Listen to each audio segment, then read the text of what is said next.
The sun hung mercilessly in the cloudless Colorado sky as Sarah Anderson wiped sweat from her brow with the back of a dirt-caked hand. Her shovel struck the parched earth again, the impact jarring her tired arms as she dug deeper into the stubborn ground.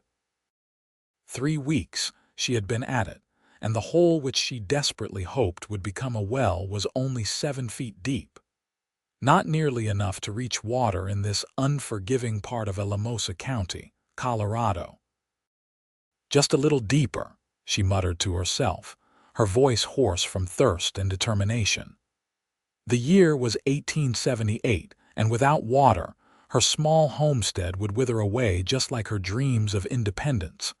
Sarah had inherited the 20 acres of land from her uncle just 6 months ago. At 24, she had jumped at the chance to leave behind her life as a seamstress in Denver, where eligible women were paraded before potential husbands like prize cattle. She had saved enough for supplies and seeds, but the unexpected drought had turned her hopeful venture into a desperate struggle for survival. The shovel hit something hard, and Sarah's heart leapt before sinking again. Just another rock. She tossed it aside, adding to the growing pile beside her makeshift well. Her cotton dress, once blue but now permanently stained with dust, clung to her slender frame as she continued to dig. The distant sound of hoofbeats made her pause, her body tensing. Visitors were rare out here, and not always welcome. She climbed out of the hole with practiced ease and reached for the rifle that was never far from her side these days. "Hello, the house," a deep voice called out, and Sarah squinted into the sun to see a group of riders approaching. 4 men on horseback, dust clouds billowing behind them. She didn't lower her rifle. "That's far enough," she called back, her voice steady despite her racing heart. The lead rider slowed his chestnut horse to a walk and raised his hands to show they were empty. "Don't mean any harm, madam." "Name's Lucas Blackburn. My ranch is about 5 miles north of here." Sarah kept the rifle ready but relaxed her stance slightly. She'd heard of the Blackburn Ranch, one of the largest cattle operations in the San Luis Valley. "What brings you to my property, Mr. Blackburn?" The man removed his hat, revealing dark hair with a touch of gray at the temples despite him appearing to be only in his early 30s. His face was tanned from years under the sun, with lines around his eyes that suggested he smiled often, though he wasn't smiling now. His expression was one of concern. "Rode past yesterday and saw you digging. Came back today with some of my men to offer assistance." His eyes traveled to the hole behind her, and Sarah felt a flash of pride mixed with embarrassment. "That ground's too hard and too deep for one person to manage alone." "I'm managing just fine," Sarah replied, though the ache in her muscles and the blisters on her hands told a different story. Lucas Blackburn dismounted with the fluid grace of a man who'd spent more time on a horse than off one. "With respect, madam, you're going to need to dig at least 30 feet to hit the water table in these parts. Maybe more." The 3 men behind him remained mounted, keeping a respectful distance. They were watching the exchange with curious eyes, but seemed content to let their boss do the talking. "And you know this because?" Sarah asked, not bothering to hide the skepticism in her voice. "Because I've dug 6 wells on my property over the last 10 years, he answered simply. "The water runs deep here, especially after 3 seasons of drought." Sarah lowered her rifle slightly, weighing her options. Pride told her to send them on their way. Practicality reminded her that she had less than a week's worth of water in her barrels, and the creek half a mile away had dried to nothing more than damp mud. "I can pay you," she said finally, though they both knew her offer was hollow. The few coins she had left would barely buy supplies in town, let alone pay for the labor of 4 men. Lucas shook his head. "We're neighbors, Miss Anderson. Sarah Anderson, Miss Anderson." "Out here, neighbors help each other. no payment necessary. She studied him for a moment longer before setting the rifle aside. I'd be grateful for the help then. Lucas smiled, and those lines around his eyes deepened. Good, we'll get started right away. He turned to his men. Miguel, bring the horses to shade. Thomas, unload the tools. Jim, we're going to need to widen this hole considerably. The men dismounted and set to work with an efficiency that made Sarah's solitary efforts seem childlike in comparison. Within minutes, they had unloaded picks, shovels, and what looked like a large wooden contraption from one of the pack horses. "What's that?" Sarah asked, pointing to the wooden device. "Windlass," Lucas explained, "for hauling up dirt once we get deeper. Speaking of which..." He removed his jacket and rolled up his sleeves, revealing forearms corded with muscle. "I'd like to see how far you've gotten." Sarah led him to the edge of her attempted well. Lucas peered down, then nodded appreciatively. "You've made good progress for one person. But we'll need to widen this considerably, at least 4 feet across, and shore up the sides as we go deeper to prevent cave-ins."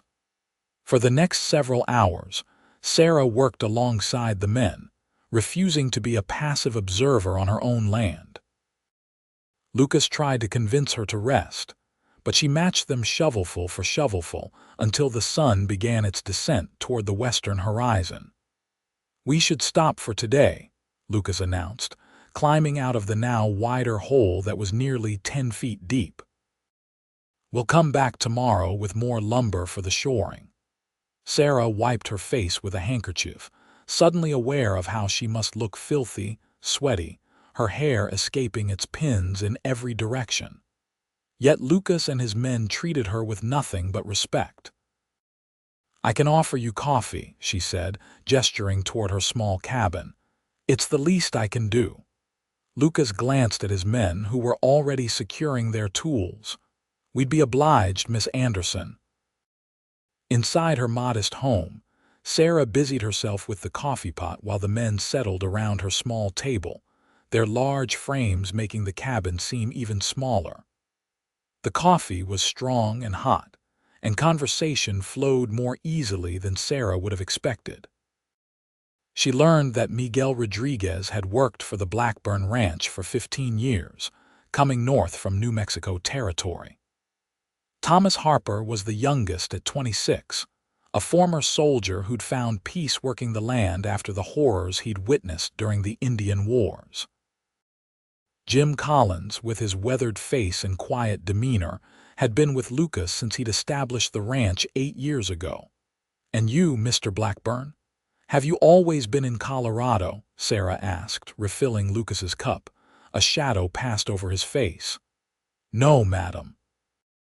I came west from Pennsylvania after the war. Needed open spaces after too many years of fighting." Sarah nodded, understanding in her eyes.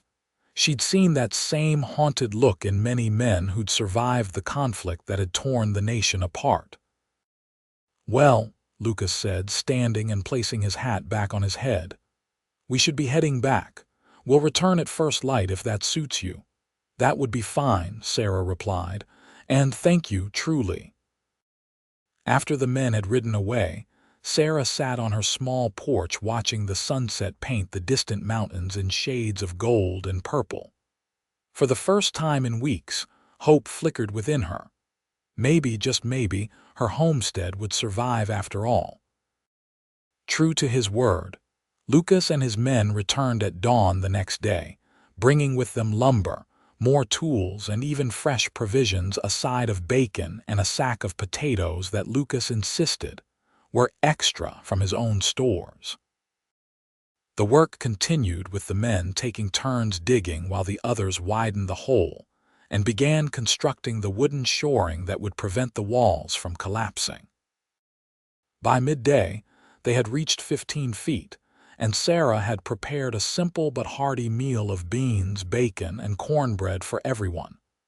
"This is mighty fine cooking, Miss Anderson," Thomas said appreciatively as he cleaned his plate. "Thank you." "It's the least I can do for all your help," Sarah replied. her gaze inadvertently drifting to Lucas, who was in conversation with Jim about the best way to continue the shoring. Over the next 3 days, a routine developed. The men would arrive at dawn, work until the midday heat became unbearable, break for a meal that Sarah insisted on providing, and then work until dusk. The well grew deeper 20 feet, then 25. On the 4th day, as Lucas was taking his turn at the bottom of the now 30-foot well, his shout echoed up from below. "The ground's getting damp. We're close." The excitement was palpable as the men redoubled their efforts. Sarah found herself working side by side with Lucas more often, and she couldn't help but notice the way his eyes would linger on her when he thought she wasn't looking. By late afternoon, Lucas's pick struck through to a small underground spring. Water began to seep into the bottom of the well, slowly at first, then with increasing speed. "We've done it," Lucas called up, his voice echoing with triumph. "Jim, lower the bucket. We need to test this water." When the first bucket of clear, cold water was raised to the surface, Sarah felt tears spring to her eyes. Lucas, now back above ground and standing beside her, dipped a ladle into the bucket and offered it to her. "The first taste belongs to the owner of the well," he said softly. Sarah took the ladle with trembling hands and sipped. The water was sweet and cold, the most precious thing she had ever tasted. "Thank you," she whispered, unable to find words adequate for the gift they had given her. Lucas smiled, his eyes crinkling at the corners. "Just being neighborly, Miss Anderson." That evening, as the men prepared to leave, Lucas lingered behind while his crew mounted up. "The well still needs finishing a proper cover, a permanent windlass for drawing water. Would it be all right if I came back tomorrow to help with that?" Sarah nodded, a warmth spreading through her that had nothing to do with the setting sun. "I'd appreciate that very much, Mr. Blackburn." "Lucas," he said. "Please call me Lucas." "Lucas," she repeated, and his name felt right on her lips. When he returned the next day, he came alone. He brought with him the materials needed to complete the well, along with a small bundle wrapped in brown paper. "I thought you might like these," he said somewhat shyly, handing her the package. Inside were seeds, tomatoes, carrots, and squash. "For when your well is producing enough water for a proper garden." Sarah's fingers brushed against his as she took the gift, and neither of them pulled away immediately. "This is incredibly thoughtful," she said. They worked together throughout the day, talking easily about everything and nothing: the weather, the upcoming harvest season, books they had read. Sarah found herself laughing more than she had in months, perhaps years. There was something about Lucas Blackburn that made her feel both at ease and wonderfully alive. As they completed the well cover, a simple but sturdy wooden structure with a small roof to keep out debris, Lucas paused, wiping sweat from his brow. "Would you allow me to call on you properly, Miss Anderson?" he asked, his usually confident voice tinged with uncertainty.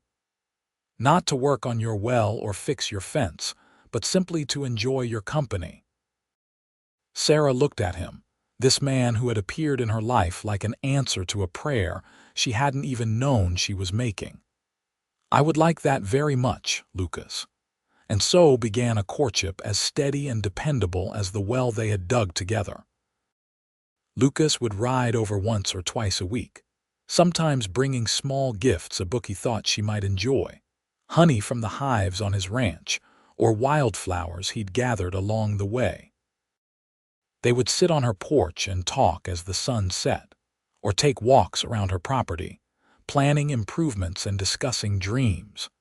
Sarah learned that Lucas had lost his wife 5 years earlier to fever, leaving him to raise their son, David, who was now away at school in Denver. Lucas spoke of his son with pride and of his late wife with respect, but there was no bitterness in him, only a quiet strength that Sarah found herself increasingly drawn to. In turn, she shared with him her own story, her parents' early deaths, her years as a seamstress in Denver, her uncle's unexpected bequest of the land, and her determination to make something of it on her own terms.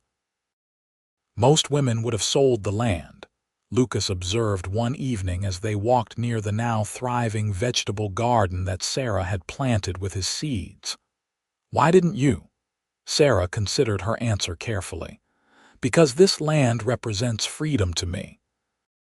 The freedom to build something that's entirely my own, to succeed or fail by my own efforts. She paused, looking out over the fields where her first crop of wheat was beginning to turn golden. Though I'm learning that accepting help doesn't diminish that independence. Lucas smiled, taking her hand in his. No, it doesn't. We all need each other out here. As summer turned to fall, Sarah's small farm began to prosper. The well provided ample water for her crops and animals, and she had managed to harvest enough wheat to see her through the winter with some left over to sell. Lucas had introduced her to merchants in Alamosa who would pay fair prices for her produce, and for the first time, she felt truly secure in her venture. October brought with it crisp nights and the golden hues of autumn. Lucas had invited Sarah to dinner at his ranch house, the first time she would see his home and meet David, who had returned from school for a short break. She dressed with care in her best dress, a deep green wool that brought out the amber flecks in her hazel eyes. Her normally practical hair was arranged in soft waves around her face, and she wore the small pearl earrings that had been her mother's, her one true treasure. Lucas's ranch was everything Sarah had imagined, and more. The main house was built of solid timber and stone, with a wide porch that wrapped around 3 sides. Outbuildings, corrals, and barns spread out in neat arrangement, and in the distance, cattle grazed on the vast pastures that made up the Blackburn property. David Blackburn proved to be a serious young man of 17, with his father's dark hair and thoughtful demeanor. He greeted Sarah politely, if somewhat reservedly, and she understood immediately that he was sizing her up, measuring her worth against the memory of the mother he had lost.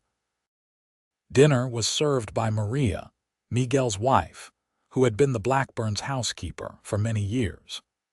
The conversation flowed more easily as the meal progressed, with David gradually warming to Sarah as she showed genuine interest in his studies and aspirations to become a lawyer. After dinner, David excused himself to finish a letter to a school friend, leaving Sarah and Lucas alone in the comfortable sitting room with its crackling fire.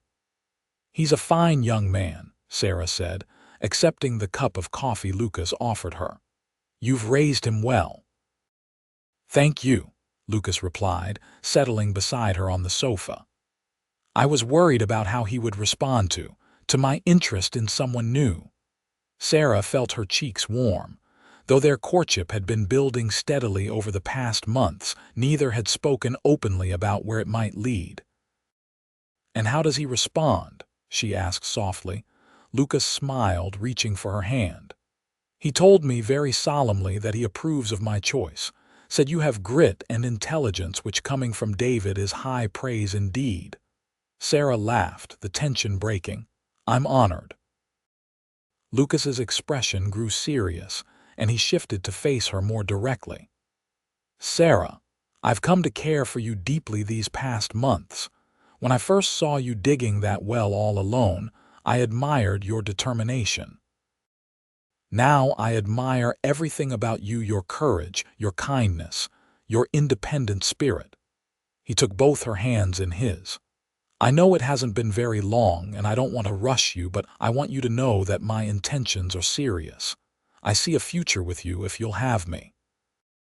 Sarah felt tears prick at her eyes, but they were tears of happiness. "Lucas," she said, her voice barely above a whisper, "I feel the same way."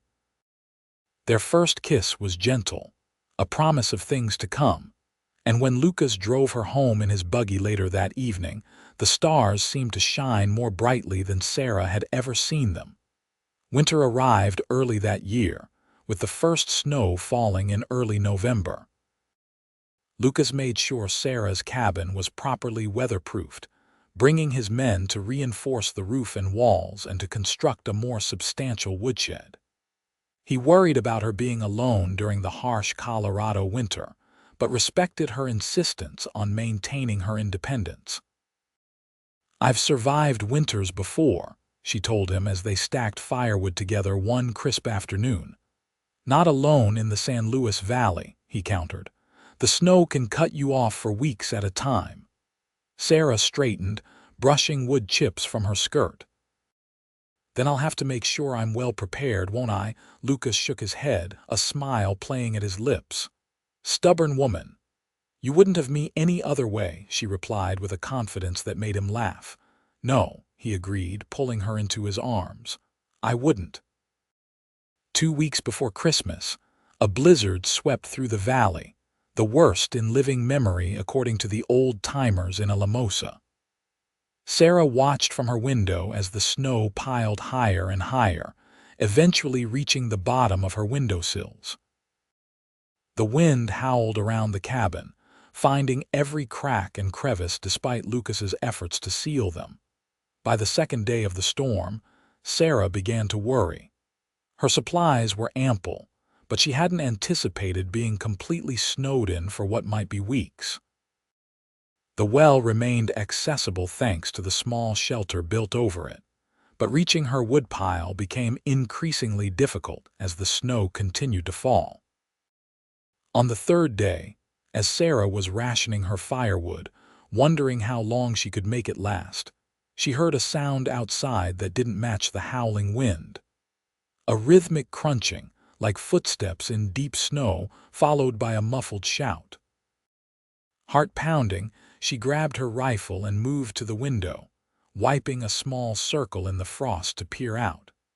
What she saw made her drop the weapon and rush to unbolt the door. Lucas stood there, his tall frame bundled against the cold, leading a horse laden with supplies. Snow caked his beard and eyebrows, and his face was red with cold, but his eyes lit up at the sight of her. "Lucas Blackburn, what on earth are you doing out in this storm?" she demanded, pulling him inside and closing the door against the swirling snow. "Checking on my future wife," he replied, stomping snow from his boots. "If she'll have me, that is." Sarah stared at him, momentarily speechless. "You rode 5 miles in a blizzard to propose to me," Lucas grinned, removing his hat and coat. "Well, that and to bring you supplies." "I was worried you might run short," he gestured toward the door. "There's flour, coffee, bacon, and more firewood strapped to Thunderbolt out there." Sarah laughed, a sound of pure joy. "Help me bring it all in, and then we can discuss this proposal of yours properly." Together they unloaded the horse and settled him as best they could in the lean-to attached to Sarah's cabin. Inside, as Lucas warmed himself by the fire, Sarah prepared hot coffee and watched him, her heart full. "You could have frozen to death out there," she said softly. "Worth the risk," he replied, his eyes never leaving hers. "I realized something during this storm, Sarah. Life is too short and too uncertain to waste time. I don't want to spend another day wondering if you'll be my wife. I want to know." He reached into his pocket and withdrew a small box. Inside was a delicate gold ring with a single pearl surrounded by tiny diamonds. "It was my mother's," he explained. "David insisted I should give it to you, said his mother would have approved." Sarah felt tears welling in her eyes as Lucas knelt before her, taking her hand in his. "Sarah Anderson, will you do me the great honor of becoming my wife?" "Yes," she whispered, then louder. "Yes, Lucas, I will." The blizzard lasted 2 more days, during which Lucas and Sarah remained snowbound in her cabin. They spent the time planning their future together, how they would combine their properties, the improvements they would make to both the ranch and her farm, and most importantly, the life they would build together. "We could be married in the spring," Lucas suggested as they sat before the fire on the last night of the storm, "when the roads are clear and David can return from school for the ceremony." Sarah nodded, leaning against his shoulder. "I'd like that.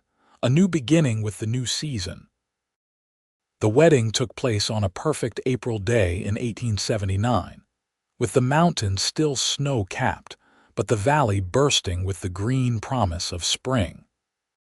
The small church in Alamosa was filled with friends and neighbors, Lucas's ranch hands and their families, merchants from town who had come to know and respect Sarah, and even a few of her former colleagues from Denver who had made the journey to see her wed. David stood proudly as his father's best man, his initial reserve toward Sarah having transformed into genuine affection over the winter months. He had spent his school breaks getting to know her, and had come to appreciate her intelligence, her practicality, and most of all, the happiness she brought to his father.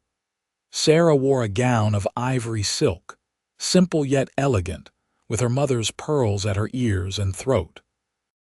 Her hair was adorned with wildflowers that Lucas had gathered for her that morning, delivered with a note that had brought tears to her eyes. "To the woman who captured my heart while digging a well."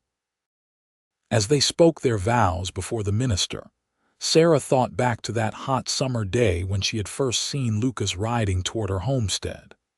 How different her life might have been if pride had won out over practicality, if she had sent him and his men away instead of accepting their help. The celebration afterward was held at the Blackburn Ranch, with tables set up under the trees and lanterns hanging from the branches. There was music and dancing, food and laughter, and through it all, Lucas kept Sarah close, as if he couldn't quite believe his good fortune. As evening fell and the party continued, Lucas led Sarah away from the festivities, toward a path that wound through a stand of cottonwoods. "Where are we going?" she asked, curious but trusting. "I have a wedding gift for you," he replied, a hint of excitement in his voice. The path emerged into a clearing where a small cabin stood, newly built and smelling of fresh-cut timber. A porch wrapped around the front with a swing hanging from sturdy chains. Flower beds, freshly turned but not yet planted, lined the walkway. "Lucas, what is this?" Sarah asked, taking in the charming structure. "Our place," he answered, watching her face. "Just ours. The main house will always be home for the family, for David when he visits, for children we might have someday. But I thought we might want a place that's only for us, where we can retreat when we need privacy or quiet." Sarah's heart swelled with love for this man who understood her so completely, who knew that, while she was ready to join her life with his, a part of her would always value her independence, her need for space that was truly her own. "It's perfect," she said, reaching up to kiss him. "Absolutely perfect." Life as Mrs. Blackburn proved to be everything Sarah had hoped for and more. She maintained her own farm with Lucas's blessing and support, even expanding it to include a substantial vegetable garden that supplied not only their household, but also provided produce to sell in Alamosa. The well that had brought them together continued to provide water for her crops, a constant reminder of how their story had begun. Lucas, for his part, found in Sarah a true partner, someone who matched him in determination and work ethic, who challenged his thinking when necessary, and who brought laughter and warmth back into a home that had known too much sorrow. David graduated from school in Denver with honors and went on to study law as he had planned. During his visits home, he and Sarah developed a relationship based on mutual respect and genuine affection. He confided in her his hopes and fears in a way he sometimes couldn't with his father, and she offered guidance tempered with understanding. A year after their wedding, Sarah gave birth to a son they named Michael, a healthy, robust baby with his mother's hazel eyes and his father's determined chin. 2 years later, a daughter joined the family, Elizabeth, called Ellie, with a dusting of copper hair and a smile that could melt the sternest heart. The drought that had plagued the region when Sarah first arrived gave way to several seasons of good rainfall, and both the ranch and farm prospered.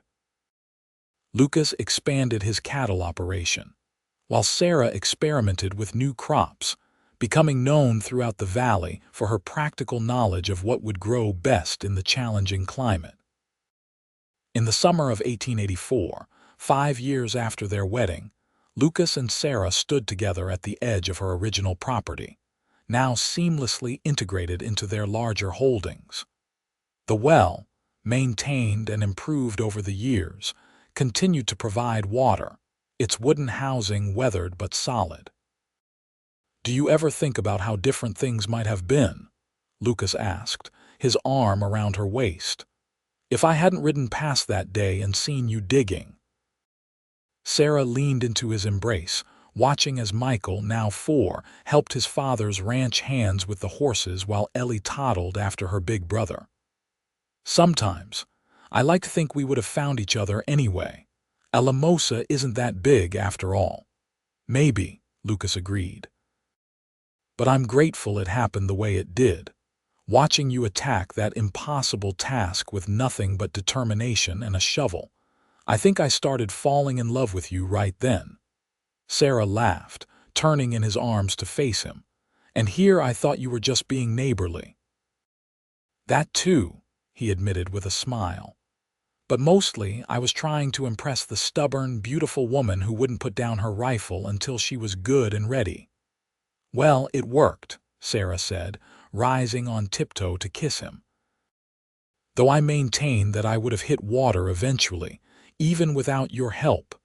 Lucas laughed, the sound echoing across the land they had come to love together. "Of that, my dear wife, I have absolutely no doubt." As they walked hand in hand back toward the main house, Sarah reflected on the journey that had brought her here. The well that had started as a desperate attempt to save her homestead had instead brought her something far more precious: a family, a partnership, a love that ran as deep and true as the water flowing beneath the earth. The years continued to be kind to the Blackburn family. David completed his law studies and established a successful practice in Denver. Though he returned home often, especially after he married Julia, a teacher he had met at a social gathering. Their wedding in 1887 was held at the ranch, with 8-year-old Michael serving proudly as a groomsman and 6-year-old Ellie scattering wildflowers down the aisle. By the time Sarah and Lucas celebrated their 10th wedding anniversary in 1889, their property had grown to become one of the most productive in the San Luis Valley. Lucas's innovative ranching methods had increased his herd size while maintaining the health of the grazing lands, and Sarah's experiments with crop rotation and natural fertilizers had resulted in yields that consistently exceeded expectations. The small cabin Lucas had built as a wedding gift remained their special retreat, a place they would escape to when the demands of family and business became overwhelming. There, they would reconnect, remembering the early days of their relationship and renewing the bond that had only strengthened with time. In the spring of 1890, as Sarah worked in her garden with Ellie, now 11 and showing a keen interest in horticulture, she looked up to see a familiar sight: Lucas riding toward them, dust rising behind his horse. Even after all these years, the sight of him still made her heart beat a little faster. "Papa's home," Ellie called, dropping her trowel and running to meet her father.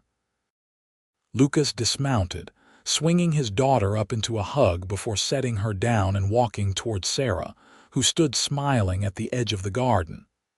"You're back early," she said as he bent to kiss her. "I thought the cattle drive would take at least another week." "Got lucky with the weather," he explained, his arm settling around her waist as naturally as breathing. And I have news. Good news. Inside the house, with coffee poured and Ellie sent to fetch Michael from the barn, Lucas explained. The railroad is finally coming through Alamosa, directly to Denver. They're breaking ground next month. Sarah's eyes widened. That changes everything. It does, Lucas agreed. Travel time to Denver cut by days, better prices for our cattle, easier shipping for your produce. And, he added with a meaningful look at Ellie and Michael as they entered the kitchen, better access to schools. The children exchanged excited glances. Though they had received a solid education from local teachers and tutors, the prospect of attending proper schools in Denver had been a frequent topic of discussion as they grew older. Does this mean we can go to school in Denver, like David did? Michael asked, his voice cracking slightly. At 13, he was on the cusp of manhood, tall for his age with his father's build and his mother's thoughtful nature. We're considering it, Sarah answered carefully, but there would be much to arrange. Where you would stay, who would look after you? David and Julia said we could stay with them. Ellie burst out, unable to contain herself. They said so at Christmas, remember? Lucas chuckled. Yes, they did offer, but that's a discussion for your mother and me to have privately before any decisions are made. Later that evening, after the children had gone to bed full of excitement about the possibilities ahead, Lucas and Sarah retreated to their cabin. The spring night was cool but not cold, and they sat on the porch swing, wrapped in a shared blanket. What do you think? Lucas asked, his voice quiet in the darkness. About sending them to Denver for school, Sarah sighed, leaning against his shoulder. Part of me wants to keep them close forever, but they deserve every opportunity we can give them. Michael has David's same interest in law and governance, and Ellie. Ellie has her mother's curiosity and determination, Lucas finished with a smile. The girl who wanted to know why we plant certain crops in certain soil, who asked about the water table when she was 8 years old. They're growing up so fast, Sarah murmured. It seems like yesterday that I was digging that well, wondering if I'd ever make this land work. Lucas tightened his arm around her. And now look at what you've built, what we've built together. Sarah turned to face him, taking in the beloved features that time had only made more dear to her. The lines around his eyes deepened by years of laughter, the touch of silver at his temples. I don't regret a single moment, she said softly. Not the drought, not the struggles. They led me to you. And you to me, Lucas replied, kissing her with the same tenderness he had shown on their wedding day. The most fortunate day of my life was when I happened to ride past your property and saw a stubborn woman attacking the earth with a shovel. Sarah laughed, the sound floating out into the night. And to think I nearly shot you. You still had the chance to walk away, he reminded her with a grin. After the well was dug, but you agreed to let me call on you properly.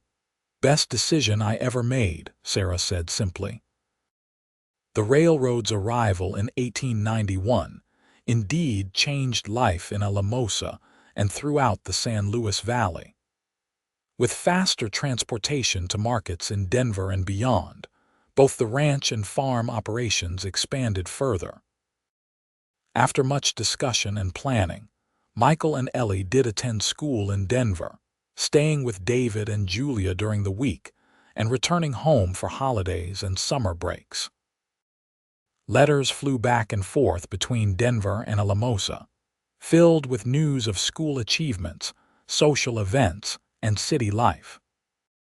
Sarah missed her children terribly, but took pride in the young adults.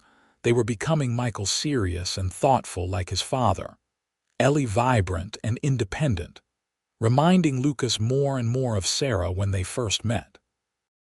In 1895, the family gathered at the ranch to celebrate Lucas and Sarah's 15th wedding anniversary.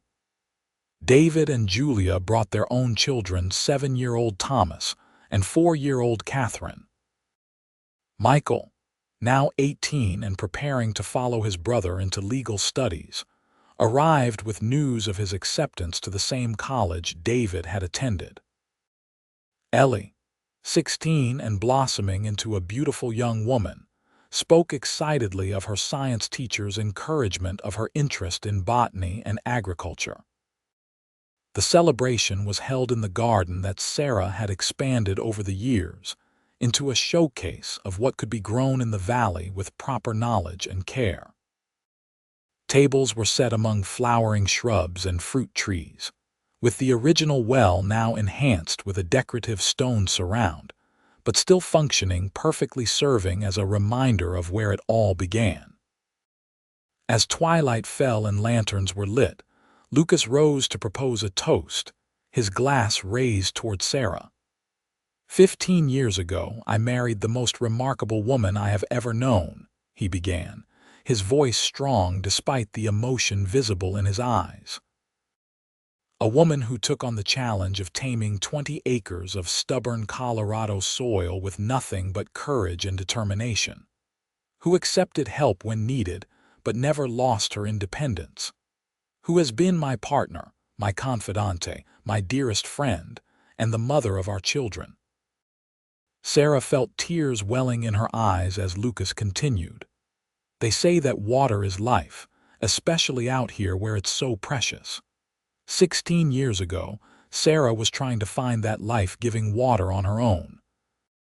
I like to think that when I brought my crew to help her dig that well, we found something even more precious. We found each other.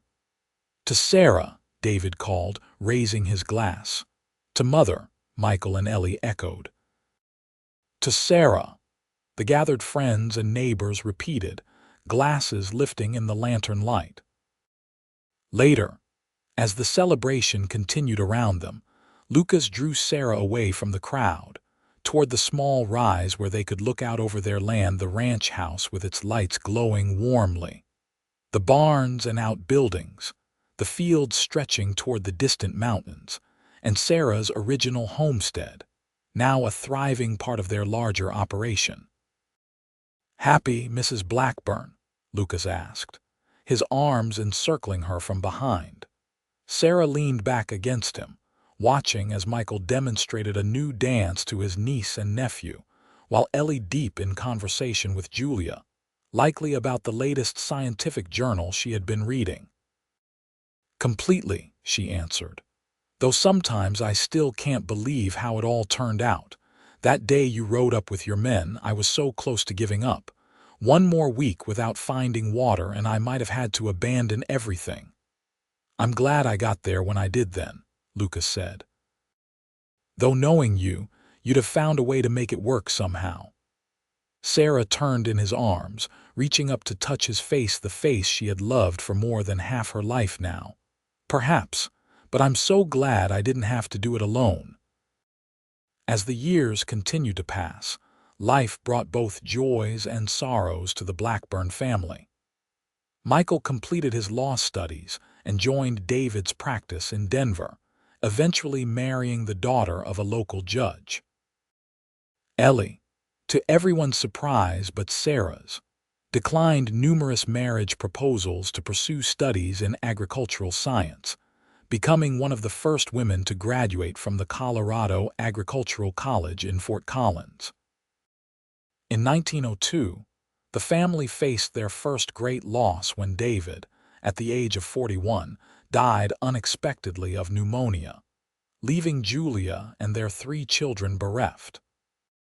Lucas and Sarah brought them to the ranch for several months, helping them through their grief while Michael took over the law practice, ensuring his brother's family would be financially secure.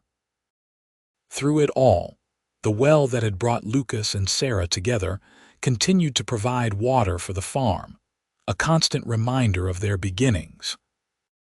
Sarah, now approaching 50 but still vigorous and engaged in the operations of both farm and ranch, often found herself pausing beside it, reflecting on the twists and turns that life had taken.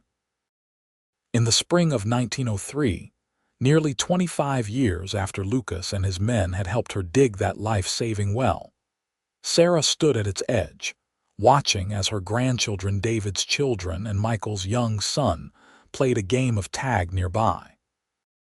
Lucas appeared beside her, his hair now fully silver but his back still straight, his eyes still bright with the same intelligence and warmth that had captured her heart so long ago. "Penny for your thoughts, Mrs. Blackburn," he said, taking her hand in his. Sarah smiled, the years falling away as she looked at him. "I was just thinking about how a single decision can change the course of a life. If I hadn't been stubborn enough to try digging that well myself.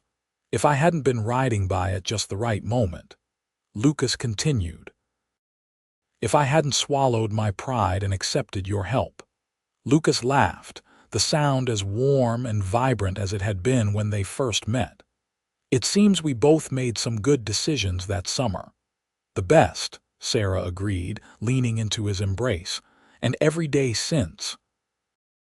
As they walked back toward the house together, surrounded by the legacy they had built, the land they had nurtured, the family they had raised, the community they had helped to strengthen, Sarah reflected on the long journey from that hot summer day, when a determined young woman with a shovel had caught the attention of a passing cowboy. The well had been just the beginning, the first challenge they had overcome together. There had been many more in the years that followed: droughts and blizzards, economic downturns and personal losses. But through it all, the partnership they had formed while digging for water had only grown stronger, deeper, more essential to both of them. Like the well itself, their love had been built with care and foresight, designed to last through seasons of plenty and times of scarcity. And like the water that continued to flow from deep within the earth, it had sustained them, nourished them, and given life to everything they touched. As the sun began to set over the San Luis Valley, painting the distant mountains in shades of gold and purple just as it had on that first evening when Lucas and his men had ridden away, leaving Sarah with hope renewed, she sent up a silent prayer of gratitude for the twist of fate that had brought them together, for a well that had yielded not just water, but love that would flow for a lifetime and beyond.